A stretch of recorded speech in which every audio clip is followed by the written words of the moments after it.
आता हे बघा झुणका कसा आपला हिरवागार.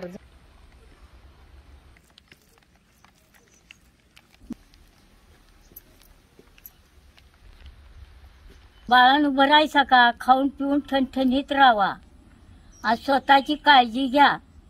तर आज मी रानातलं तुम्हाला जेवण करून दावणार आहे. तर त्या जेवणात काय काय असणार? खरडा घातलेला झणझणीत झुणका, हिरव्या मिरच्या, शेंगदाण्याची चटणी आणि चुलीवची गरम गरम भाकरी. असं जेवण आज मी तुम्हाला करून दावणार आहे.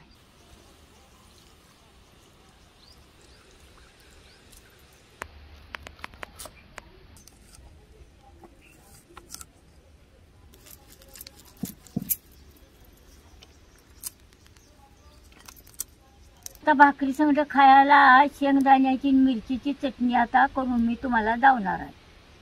आता हे हिरव्या मिरच्या बारीक असं मोडून घ्यायचे. हे काही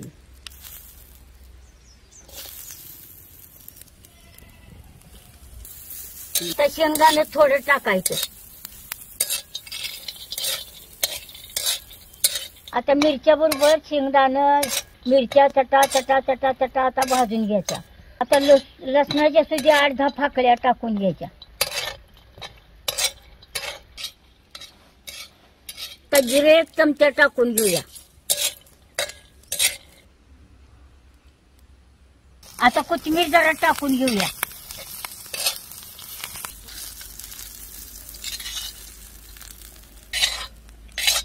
आता ह्याच्यावर थोडीशी मीठ टाकून घेऊया. मीठ टाकलं की लवकर बारीक होतं. हे काही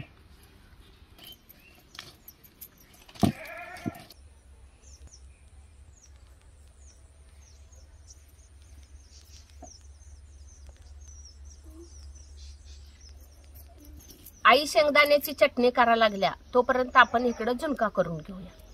आता थोडस तेल ओतूया ह्याच्यात 1 पळीवर. मोहरी टाकल्या 1 चमचा. आता जिरं टाकूया. आता आपण 1 चिरलाय कांदा घेऊया. तेलात लाल कांदा होईपर्यंत चांगला भाजून घ्यायचा.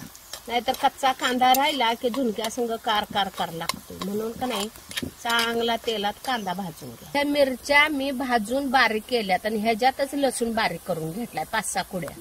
ही ह्या तेलात टाकायची. ही तेलात आता चांगलं असं हलवून घ्यायचं. तुम्हाला जर मिरच्या नको असल्या तर ह्याच्यात तुम्ही चटणी पण घातला तर चालतंय. झुणक्या थोडीशी 1 चमचा ह्याच्यात हळद टाकायची.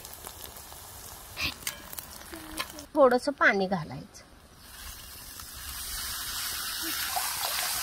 त्यात कोथिंबीर टाकायची. कोथिंबीर जरा जास्तच घालायची म्हणजे हिरवा असा झुणका दिसतो. चवीनुसार मीठ टाकूया ह्याच्यात. आता ह्या पाण्याला उकळी जोपर्यंत येत नाही तोपर्यंत आपण ह्याच्यात हरभरा डाळीचं पीठ वैरायचं नाही. नाही थंड पाण्यात अजिबात वैरायचं नाही, गाठी होत्यात. त्याला खळकाळून चांगली उकळी आली तरच पीठ आपण ह्याच्यात वैरायचं. आता खळकाळून उकळी आल्या बघा. आणि एकदम पीठ टाकायचं नाही. असं थोडं थोडं थोडं पीठ टाकायचं म्हणजे काय होतंय ह्याच्यात झुणक्यात गाठी होत नाही. एकदम पीठ टाकलं की गाठी होत्या. तुम्हाला घट पाहिजे किंवा पातळ त्याप्रमाणे पीठ असं वैरायचं ह्याच्यात. लय घट पण करायचं नाही, लय पातळ पण करायचं नाही. भाकरी बरोबर असा झुणका लागतो मध्यम असं वैरलेलं. हे बघा झुणका कसा आपला हिरवागार झाला. त्याला शिजाय काही लय वेळ लागत नाही.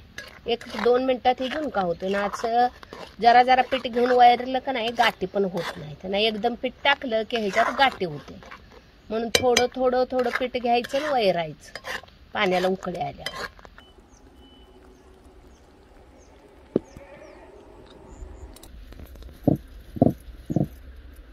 असं वरच्याचं पाट्याचं भांडण झालं म्हणजे बारीक होतं. या भाजीला काय नसलं तर ही शेंगदाण्याची चटणी, मिरचीची चटणी आणि दही झालं की न्याहारी झाली.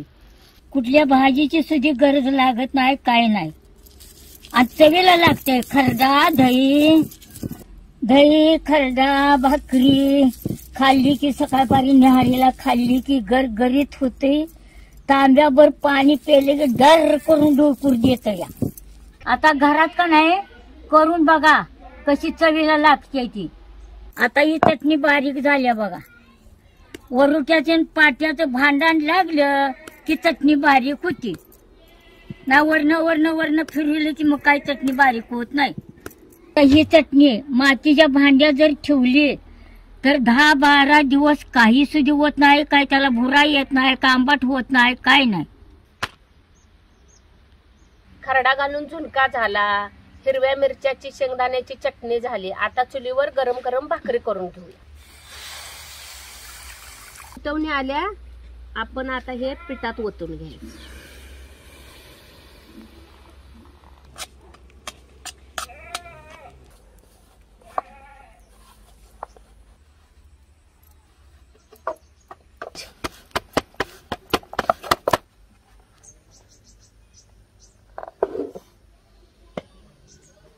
भाकरी टाकली की लगेच पाणी लावायचं म्हणजे भाकरी परत चिरत नाही.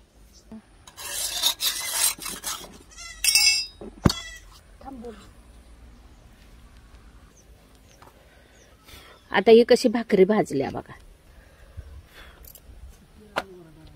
आई आता सगळं गरम गरम झालं या. आता आपण जेवून घेऊया की आता जेव. तुला या भाकरीवर सगळं वाढू का? हा वाढा.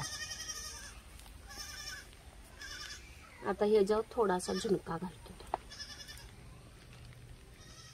एवढी घालू का शेंगदाण्याची चटणी? हा जरा. हा बस. आता ह्या चटणीवरच तुला दही घालू का? हा घाला. बस बस. कर चालू आहे. गरम गरम भाकरी आहे तोवर.